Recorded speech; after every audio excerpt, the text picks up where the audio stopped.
करना भी टफ है, तो मैंने क्या बताया, कोई भी टिपिकल परसेंटेज इसको किस में कन्वर्ट कर लो, फ्रैक्शन में। वैसे आप किसी सिंपल सी परसेंटेज को भी फ्रैक्शन से सॉल्व करोगे तो भी इजी रहेगा। परसेंटेज को हमेशा फ्रैक्शन में ले जाओ, हमेशा इजी रहेगा। परसेंटेज को हमेशा रेशियो में घुसा दो, हमेशा इजी रहेगा। तो 63.33% को अगर आप फ्रैक्शन में कन्वर्ट करना चाहो तो इस तरीके से ब्रेक कर सकते हो, 30% प्लस 33.33%, क्योंकि 30% प्लस 33.33 कितना होता है, 63.33। अब 30% कितना होता है, 30% होता है 3/10। भाई 10 1 होते 10 क्या होता है, 10%, तो 3/10 30%। Very good. 33.33% आपको याद कराया कितना होता है, 1/3। एलसीएम आ जाएगा यहाँ पे 30, तो 10 × 30 ये 9 और ये 10, 19/30 कितना आ गया, 19/30। यानी कि 63.33% की फ्रैक्शन कितनी होती है, 19/30, जिसमें से ये 30 क्या डिनोट करता है, ये 30 आपका ओरिजिनल नंबर डिनोट कर रहा है, 30 बेस होता है ओरिजिनल नंबर। और ये जो 19 है यही क्या डिनोट करता है, आपकी इंक्रीज्ड वैल्यू को किसको डिनोट करता है, इंक्रीज्ड वैल्यू और डिक्रीज्ड वैल्यू, चेंज्ड वैल्यू। यहाँ पे चेंज्ड वैल्यू कितनी है, 95। 63.33% बढ़ा है क्या, जो कि 95 के इक्वल, और बढ़ा है कितना, 19। तो 19 यूनिट की वैल्यू 95 के बराबर, 1 यूनिट की वैल्यू 5 के बराबर, ओरिजिनल नंबर कितना, 30। ओरिजिनल नंबर कितना, 30 यूनिट। तो 30 यूनिट की वैल्यू कितने के बराबर, 150। तो ओरिजिनल नंबर कितना आ गया आपका, 150। ये जो इतनी महाभारत से लिखी हुई है सिर्फ आपको समझाने के पर्पस से, सीधी माइंड कैलकुलेशन है। 19 की वैल्यू 95, 1 की वैल्यू 5, 30 की वैल्यू 150। ओरिजिनल नंबर कितना आ गया, 150। लेकिन आपसे ओरिजिनल नंबर नहीं पूछा, आपसे ओरिजिनल नंबर का भी 37.5% पूछा है। यानी कि आपसे क्वेश्चन में 150 का 37.5% पूछा है, और 150 का 37.5% यानी कि 3/8, क्योंकि 1/8 12.5 और 3/8 37.5। तो 1/8 का 3/8 इसको डिवाइड कर लेंगे तो आ जाएगा आपका 56.25। 150 3 450/8, 56.25 आपका आंसर आएगा। क्लियर? कोई दिक्कत है इसमें किसी भाई को? इट इज वेरी इजी, है ना। और ये एक फेमस पैटर्न है, ये भी एक फेमस पैटर्न है, इसको आपको समझना है। परसेंटेज में यहाँ पे आपको टिपिकल ले रहा हूं, जिससे कि आपकी बढ़िया से प्रैक्टिस हो जाए। ठीक है, एक और करेंगे। Next question, question number 22। Question number 22 भी सेम इसी पैटर्न पे है आपकी सीट का। इफ, इसमें थोड़ा सा चेंज है, if 427.27% of a number is added with itself, यानी कि 427.27% of itself of a number is added with itself. तो यहां पे सबसे पहले तो कहानी को भूल जाओ, पहले तो ये देखो कि इसकी फ्रैक्शन वैल्यू क्या होती है, इसकी फ्रैक्शन वैल्यू क्या होती है इस परसेंटेज की। अगर आप ध्यान से देखो तो 427 प्लस 27% का मतलब 400% प्लस 27.27%। 400% प्लस 27.27%। 400% का मतलब होता है मेरे भाई 4। 100% की वैल्यू 1, तो 400% की 4। और 27.27% का मतलब 3/11, क्योंकि 1/11 मैंने आपको याद कराया है कि 1/11 9.09% होता है। अगर मैं दोनों सब 3 से मल्टीप्लाई कर दूं तो 3/11 हो जाएगा 27.27%। क्लियर सी बात है। तो 4 प्लस 3/11, 11 चौक 44 प्लस 3 47/11, 47/11। तो फ्रैक्शन हो गई। 427.27% की वैल्यू कितनी होगी, 47/11। अच्छा, क्वेश्चन में बोला है जब हम किसी नंबर को, when a number is added with 427.27%, जब हम किसी नंबर में उसका 427.27% ऐड करते हैं तो नंबर क्या बनता है, नंबर आपका आता है 6554। ये बोला है। क्लियर है कि नहीं? ठीक है। फिर आपसे पूछा फाइंड ओरिजिनल नंबर। क्लियर? अब देखिए, जब हम किसी नंबर में उसका 427.27% ऐड करते हैं, देखिए ये फ्रैक्शन 47/11 है। 11 क्या है आपका ओरिजिनल नंबर, 11 क्या है आपका ओरिजिनल नंबर, और 47 क्या है आपकी इंक्रीज्ड वैल्यू, जितने से हम किसी वैल्यू को बढ़ाते हैं। अब 11 है, 47 इंक्रीज्ड वैल्यू है, और यहां पे आपको इंक्रीज्ड वैल्यू के बाद नंबर कितना बन जा रहा है, 6554। यानी कि कितने की, 11 प्लस 47 कितने की वैल्यू है, ये 58 यूनिट की वैल्यू है। बात समझ रहे कि नहीं?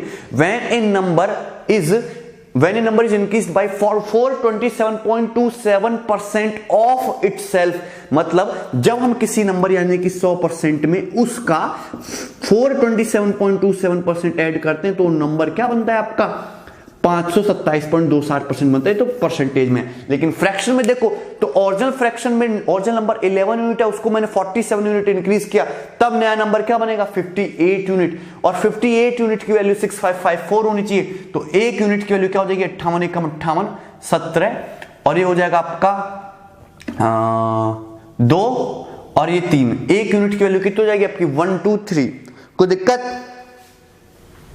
क्लियर है कि नहीं? अरे बात समझ में आ रही है कि नहीं? सॉरी 113, 1 यूनिट की वैल्यू क्या आएगी आपकी 113, 58 एकम 58, 7 बचेगा, फिर 58 एकम 58, ठीक है ना।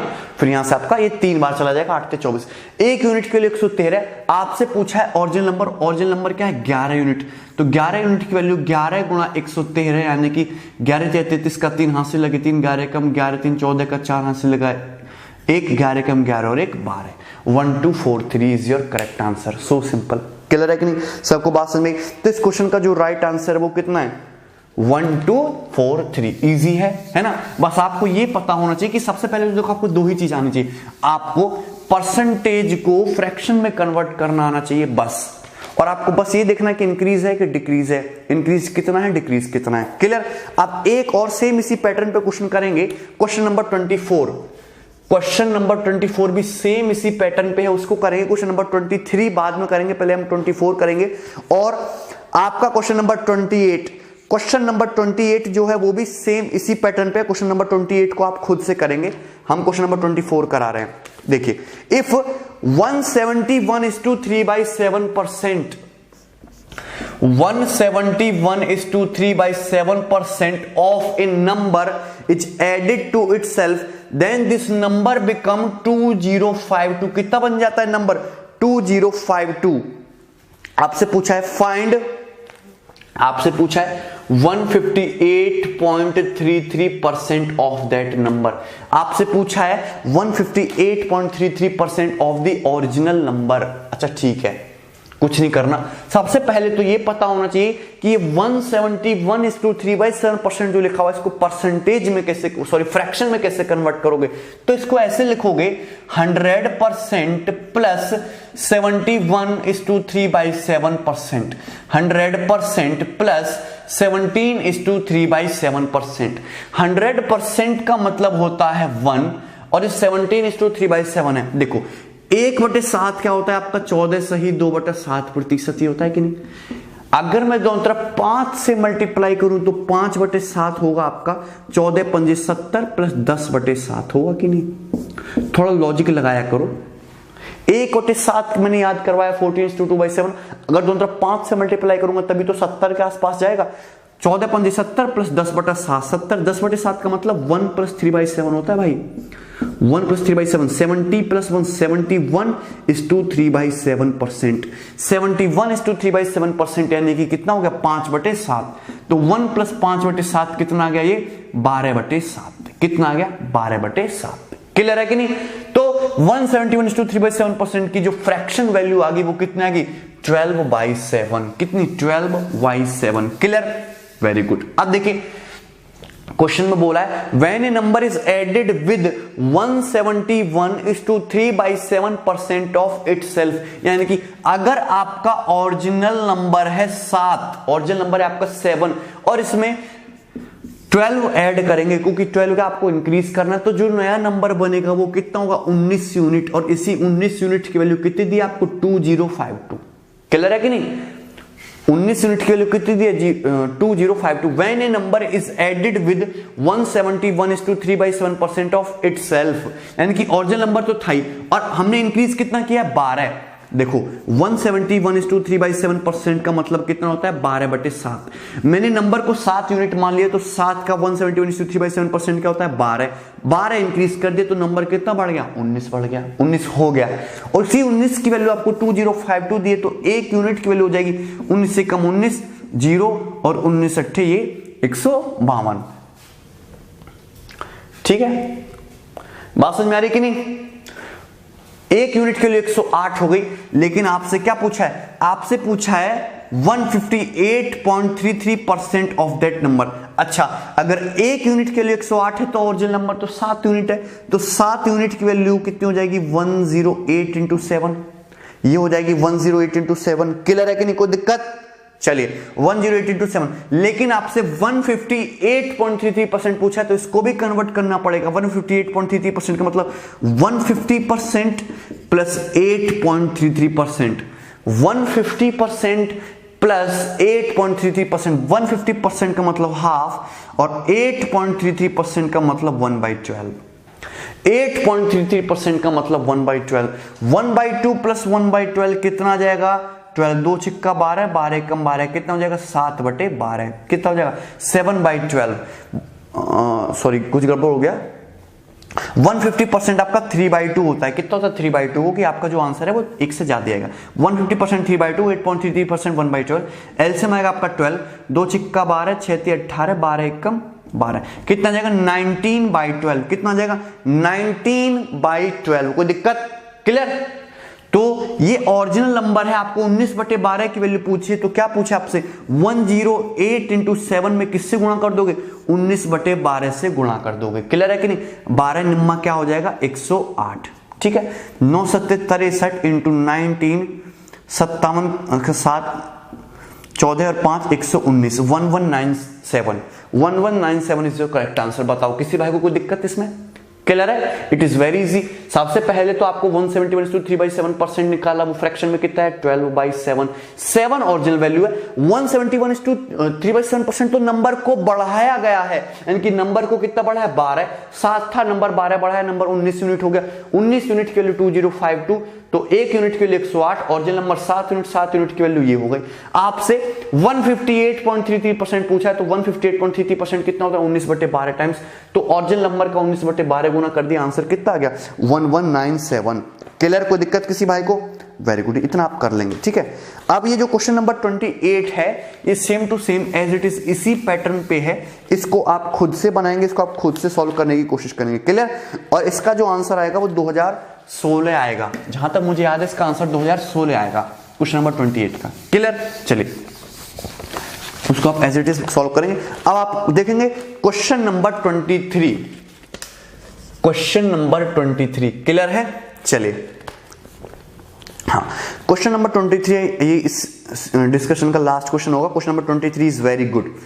2 numbers a and b are such that, दो नंबर a और b इस तरीके से हैं कि सम ऑफ 8.33% ऑफ a, यानी कि a का 8.33% of a and sum of 6.25% of b, यानी कि b का 6.25%, इन दोनों का जो सम है, इन दोनों का जो सम है वो 3/4 गुना है किसके सम के, 7.5% of a plus 22.22% of b, ये बोला है। क्लियर है कि नहीं? यानी कि a का 8.33% और b के 6.25% का जो सम है वो a के 7.5% और b के 22.22% के सम का कितना गुना है, 3/4 गुना है। आपसे क्वेश्चन में पूछा है a plus 2b upon 2a minus b की वैल्यू कितनी है, a plus 2b upon 2a minus b की वैल्यू कितनी है। क्लियर? बात समझ में आ रही कि नहीं? ठीक है, a plus 2b upon 2a minus b आपसे पूछा है, तो कैसे करेंगे इस क्वेश्चन को सॉल्व करने के लिए? आपको लिटरली आपको हाँ आपसे रेशियो ही पूछा है, a क्या है आपका रेशियो ही है, तो लिटरली मुझे यहां से रेशियो ही सॉल्व करना है। तो कैसे करोगे? 8.33% का होता है 1/12, यानी कि ये कितना हो जाएगा a/12, और ये 6.25% ये कितना हो जाएगा 1/16, यानी कि b/16। क्लियर है ना? 6.25% का मतलब क्या होता है फ्रैक्शन में 1/16, फ्रैक्शन में लिख लो इजी रहेगा, बराबर 3/4। अब ये 7.5% है। देखो 75% जो होता है वो मैंने बता रखा है 3/4 होता है, 25% अगर 1/4 तो 75% 3/4। अगर यहाँ पे 7.5 चाहिए तो यहाँ पे 10 से भाग करना पड़ेगा, यानी कितना हो जाएगा 3/40। तो 7.5% कितना हो गया आपका 3/40a, और 22.22% का मतलब क्या होता है भाई, 22.22% का मतलब होता है जैसे 11.11% होता है 1/9, तो 22.22% हो जाएगा आपका 2/9, यानी कि प्लस का 2/9b। सिंपल, सारी की सारी चीजें किसमें कर ली, फ्रैक्शन में कन्वर्ट कर ली। क्लियर। अब देखिए यहां से आपका एलसीएम आएगा 12 और 16 का 48, 12 चौक 48 दैट मीन्स 4a और 16 3 48 that means 3b। 4a plus 3b upon 48 equal to 3/4, 3/48 plus 2/9b। तो एलसीएम कितना आ जाएगा यहां से एलसीएम आ जाएगा आपका 40 इंटू 9, 40 इंटू 9 तो 9 या 27a plus 80b, 27a plus 80b हो जाएगा आपका। कोई दिक्कत? क्लियर है। चलिए यहां से 3 से 9 3 बार कट जाएगा, 4 3 12, 12 से आपका 48 से 4 बार कट जाएगा और 4 से आपका 40 10 बार कट जाएगा। सिंपल सी कैलकुलेशन और कुछ भी नहीं है। 10 की यहां पे गुणा कर देंगे तो हो जाएगा 40a प्लस 30b बराबर 27a plus 80b।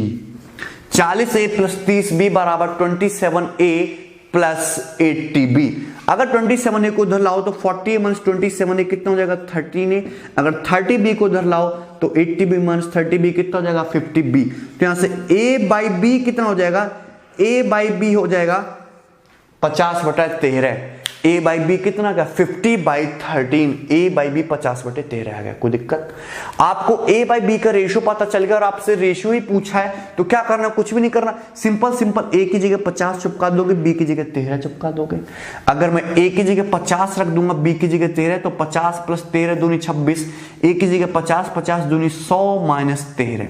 Clear. 50 plus 26 कितना हो गया 76 और 100 माइनस 13 कितना हो गया 87। तो इस क्वेश्चन का जो राइट आंसर है वो कितना है 76/87। क्लियर। बताओ इसमें किसी भाई को कोई दिक्कत है ना? इससे ज्यादा टफ क्वेश्चन आपका एसएससी नहीं पूछेगा, मतलब ये मैक्सिमम है। इतना बना लिया तो बस बहुत हो गया। क्लियर है ना? कोई बुक से कुछ क्वेश्चन लगाने की जरूरत नहीं है। ठीक है, जो आपको प्रैक्टिस करनी है ढंग से वो एडवांस मैथ में ज्यादा कीजिए, ये तो तुच्छ बातें हैं। क्लियर। चलो आगे एक लास्ट क्वेश्चन लेते हैं। ठीक है, last question. Okay, 3 amounts A B C such that, 3 amount है A B C such that. Question number 26 करेंगे पहले। क्वेश्चन नंबर 26 है आपके शीट का। 25 सबसे बाद में डिस्कस करेंगे, सबसे बाद में 25 डिस्कस करेंगे। Question number 26, 3 amounts A B C such that A is 20% of B। इस तरीके से बोला है कि A is 20% ऑफ B। फिर बोला है B is 20% more than C। B is 20% more than C। Clear है ना? और आपसे पूछा है find the value of 20% of 2A upon B plus C। इसकी वैल्यू पूछी है 20% of 2A upon B plus C। इसकी वैल्यू पूछी है। क्लियर। देखेंगे A इज 20% ऑफ B, यानी कि A जो है B का 20% है। 20% की जो फ्रैक्शन वैल्यू होती है वो कितनी होती है 1/5, यानी कि B अगर 5 है तो A 5 का 20% यानी कि A कितना है 1 है। यही तो मतलब है, यानी कि पहली लाइन से आपको A और B का जो रेशियो दिया है वो कितना दिया है 1:5। पहली लाइन से आपको A और B का जो रेशियो दिया है वो कितना दिया है 1:5। हमेशा इस टाइप के क्वेश्चन को आप रेशियो से करो, रेशियो ही सब कुछ है। A:5, B कितना आ गया 1:5। क्लियर। फिर दूसरी लाइन में बोला है B is 20% more than C। तो 20% की वैल्यू होती है 1/5। अब B जो है C से 20% ज्यादा है, यानी कि C अगर 5 है तो 5 का 20% यानी कि 1 ज्यादा B होना चाहिए, यानी कि B कितना होना चाहिए 6, यानी कि आपका B रेशियो C जो आएगा वो 6:5 आएगा। B रेशियो C जो आएगा वो क्या आएगा 6:5। क्लियर है? कोई दिक्कत? चलिए, लेकिन यहां पे A रेशियो B 1:5 आ रहा है, A रेशियो B 1:5 आ रहा है और B रेशियो C आपका 6:5 आ रहा है। तो यहां पे B जो है दोनों जगह अलग अलग है। यहाँ पे B 5 रेशियो, यहाँ पे B 6 रेशियो होते तो गलत बात है। B दोनों अलग अलग है तो B को क्या करना पड़ेगा इक्वल। अगर 5 और 6 को इक्वल बनाना है तो 5 6 को इक्वल कैसे बनाओगे 30। तो मुझे यहाँ पे 6 से मल्टीप्लाई कर देनी चाहिए, मुझे यहाँ पे 5 से मल्टीप्लाई कर देनी चाहिए। तो यहाँ से A ratio B ratio C आप इजीली निकाल लोगे। A की वैल्यू 6 कम 6, बी की वैल्यू 5 × 30, 5 × 30 यानी कि 30, सी की वैल्यू आ जाएगी 5 × 25 25, सी की वैल्यू आ जाएगी 25, 6:30:25, ये आपका A:B:C आ गया। क्लियर है कि नहीं? कोई दिक्कत? आपसे ये पूछा है 20% ऑफ 2A/B+C, तो 20% का मतलब होता है मेरे भाई 1/5, ऑफ का मतलब गुणा 2, A का मतलब 6 और B+C, और B+C हो जाएगा 30 + 25 यानी कि 55। भाई सिंपल रेशियो ही तो पूछा है आपको। अगर रेशियो पता है, आपसे रेशियो ही पूछा है, क्योंकि 20% 1/5 रेशियो, 2A/B+C रेशियो, हमेशा रेशियो से सारी चीज रेशियो से होंगी। मैं हमेशा रेशियो मेथड बताता हूं और कुछ भी नहीं है अर्थमेटिक में। तो 2 × 6 कितना हो जाएगा? 12, 55 × 5 कितना हो जाएगा? 275। तो इस क्वेश्चन का जो राइट आंसर है वो कितना होगा? 12/275। क्लियर है भाई? ठीक है, तो इतने हैं। अभी मैंने आपको करा दिए क्वेश्चन, अब जितने भी शीट में बचे हुए हैं उनको आप खुद से लगाने की प्रैक्टिस करो और फिर हम इनको करा देंगे सारे के सारे। ठीक है, अभी तो इजी क्वेश्चन है, शुरुआत में आपका नई चीजें होंगी तो मैं सारे क्वेश्चन डिस्कस करा दे रहा हूं, फिर हम जो टिपिकल क्वेश्चन है वो ज्यादा कराया करेंगे। ठीक है, ओके, अपना ध्यान रखेंगे और लेक्चर को रिवाइज कर लेंगे। बार बार चीजों को देखते रहिए तो चीजें आपको रट जाएंगी। ठीक है, टेक केयर, बाय।